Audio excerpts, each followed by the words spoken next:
Hey guys, welcome back. আজকে আমরা খুব ইম্পর্ট্যান্ট একটা ফিচার দেখবো, সেটা হচ্ছে ভ্যালিডেশন লিস্ট। এটা একটা অসাম ট্রিক।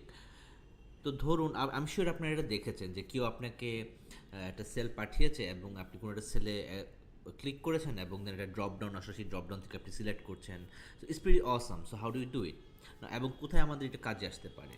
ফর এক্সাম্পল, আপনি এইচআরে কাজ করেন এবং আপনি বিভিন্ন ডিপার্টমেন্টে এমপ্লয়ীদের ইনফরমেশন নিচ্ছেন এবং বিভিন্ন ডিপার্টমেন্ট ওয়াইজ আপনি ইমেইল পাঠিয়ে দিলেন এবং once you get the report, আপনি দেখলেন যে কেউ বলছে এমকেটে, কেউ বলছে মার্কেটিং, কেউ বলছে মার্কেটিং অ্যান্ড সেলস। সো আপনাকে বসে বসে সবগুলোকে মার্কেটিং করতে হচ্ছে, অথবা কেউ বলছেন এইচআর, কেউ বলছেন human resource.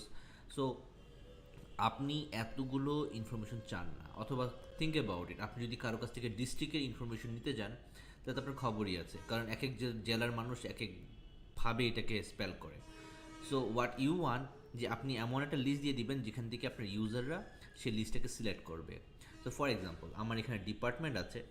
So what I want, let's আমি এখানে আমি চাই যে আমার ইউজাররা তার নামটা স্পেল করবে অ্যান্ড দেন ডিপার্টমেন্টটা এখান থেকে ড্রপ ডাউন থেকে সিলেক্ট করবে। So how do you do it?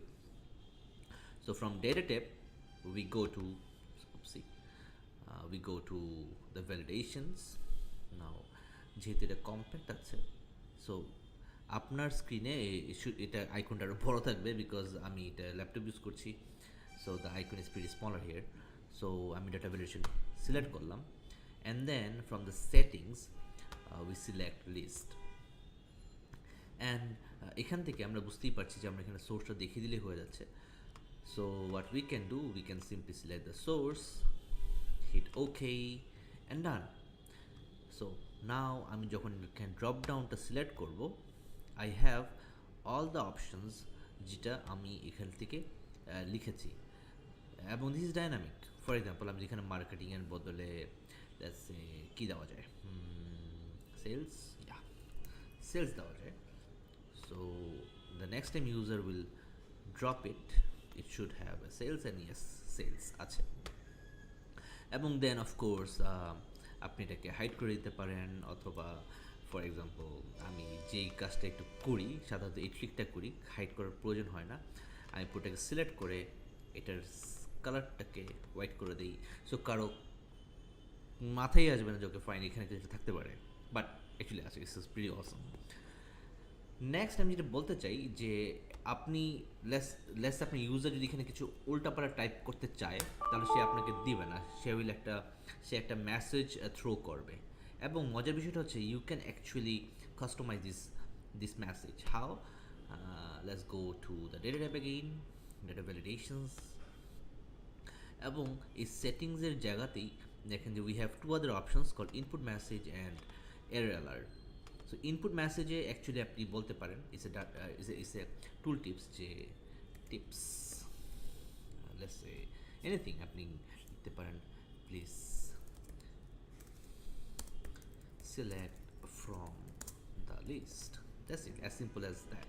So what happens is, যখনই ইউজার সিলেক্ট করবে ওই সেলটাতে, he or she will be presented with this tool tips, এবং সে বুঝবে ওকে ফাইন আমাকে এখান থেকে ড্রপ ডাউন সিলেক্ট করতে হবে, please select from the list. এবং then what you can do, আপনি এরর অ্যালার্টে এসে আপনি বলতে পারেন স্টপ ওয়ার্নিং ইনফরমেশন। আপনি ইনফরমেশন হিসেবে দেখতে চান, নাকি ওয়ার্নিং হিসেবে দেখতে চান, নাকি স্টপ ইন এ সেন্স যে সে আপনাকে ডাটা এন্ট্রি করতেই দিবে না। এবং you can be creative, for example, shut up, didn't I tell you to select from the list? Okay, let's put my name. Sami is saying shut up. Okay, just kidding. Now কেউ যদি এখানে উল্টাপাল্টা লিখে, Sami is saying shut up, didn't I tell you to select from this list? Okay, it is typo আছে, spelling mistake আছে, plus I hope you can ignore it. So I hope the information was today's lesson was informative, and thank you very much for viewing. See you tomorrow. Ta-da.